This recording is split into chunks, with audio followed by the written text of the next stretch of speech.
Y le agradezco al doctor Gustavo Montiel, analista político y profesor de ciencia política en el TEC de Monterrey, que esté con nosotros esta tarde en Mega Noticias. Doctor Montiel, ¿cómo está? Muy buenas tardes.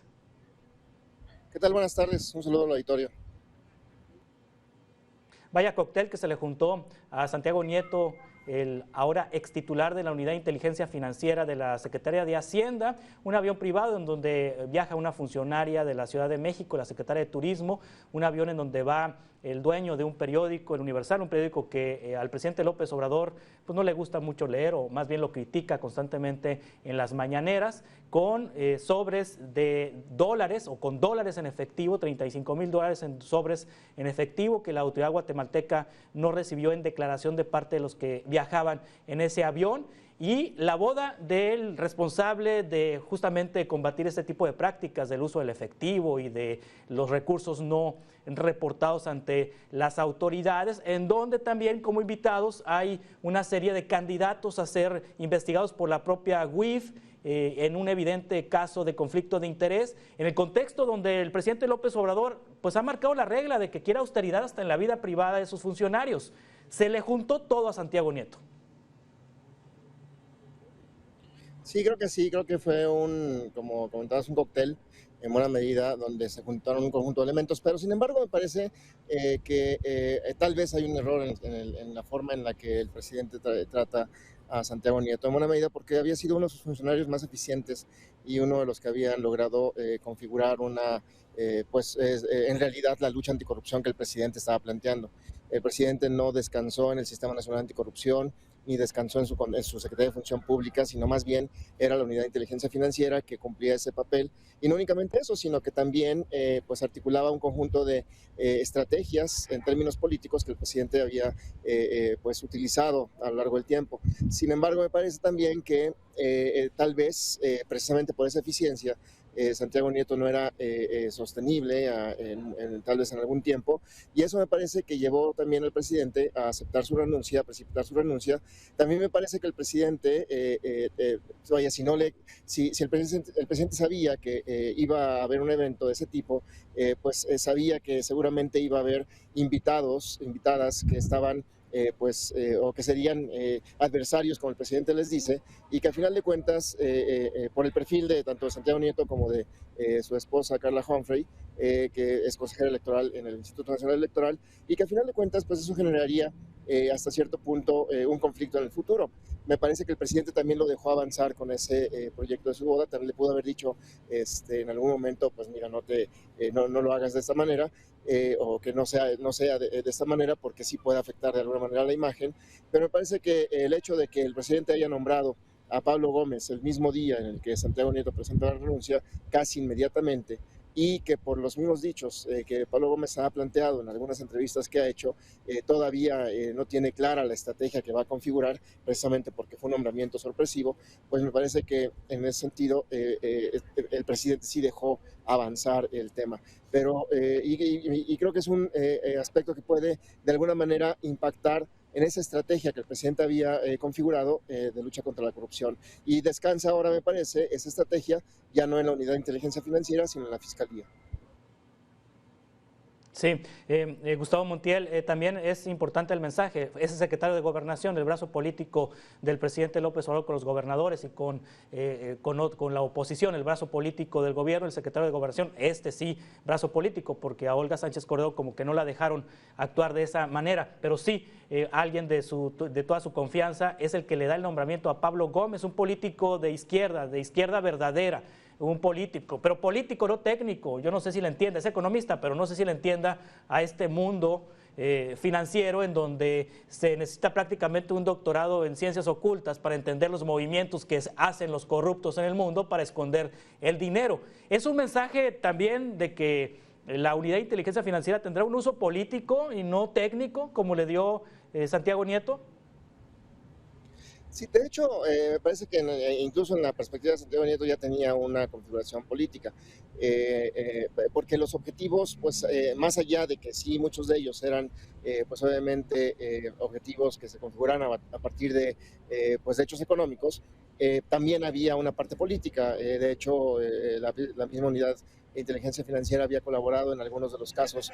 políticos más emblemáticos que hay actualmente en proceso. Entonces, sin embargo, sí, la llegada de Pablo Gómez y el hecho de que el secretario de Gobernación haya encabezado la designación y obviamente el secretario de Hacienda no aparezca en ese sentido por ningún lado, pues me parece que refleja esa actitud del presidente en el sentido de que el mensaje es: la unidad de inteligencia financiera es un espacio político, no únicamente me corresponde a mí, el presidente puede designarlo, y no únicamente lo hace, sino que lo hace en un contexto pues donde viene el tema de la revocación de mandato y después las elecciones en ese sentido, por un lado. Y por otro lado también me parece que dentro de la pugna que se había configurado en los últimos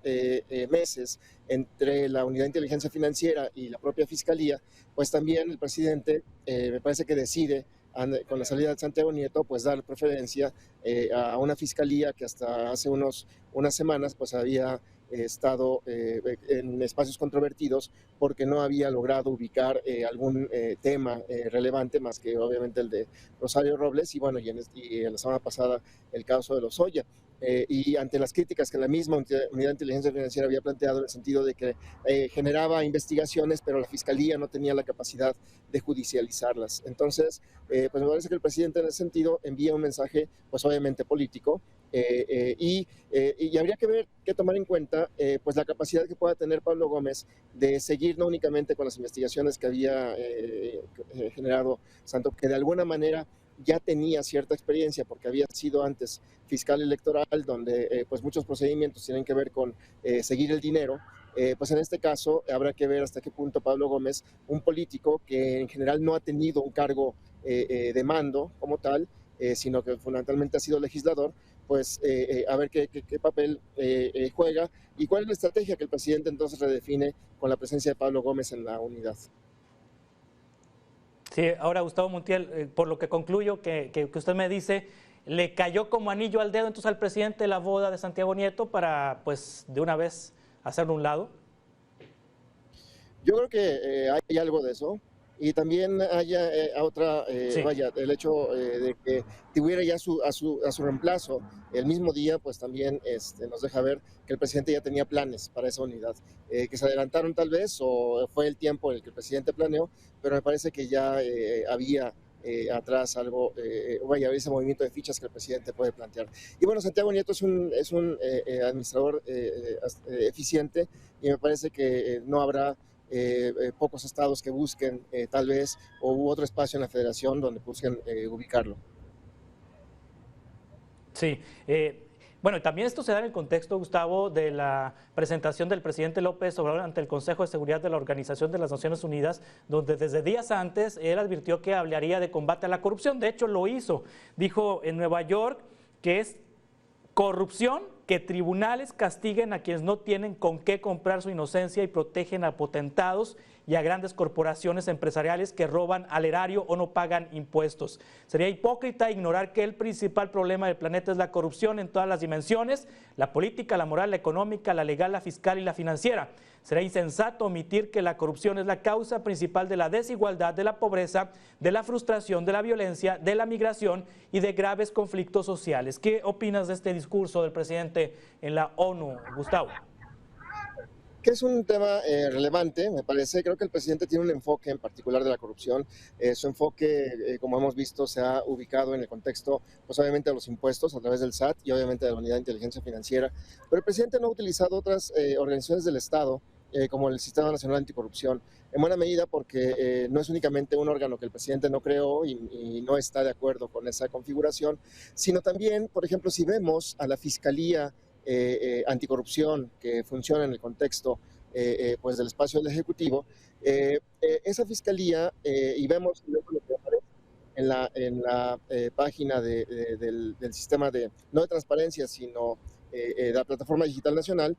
pues podemos ver que el número de casos que se han judicializado cayó dramáticamente desde 2018 a 2021. En el último informe de la Fiscalía, solo 3 personas fueron llevadas a proceso. Y en ese sentido, me parece que sí está bien la estrategia que el presidente configuró, pero no es una estrategia de largo plazo, sino me parece que tendría que configurar otras estrategias para que sus palabras en realidad tengan un efecto en el contexto de México. Doctor Gustavo Montiel, analista político y profesor de Ciencia Política del TEC de Monterrey, gracias por tomar esta entrevista. Estamos en contacto para seguir conversando sobre estos temas. Claro que sí, gracias. Saludos al auditorio.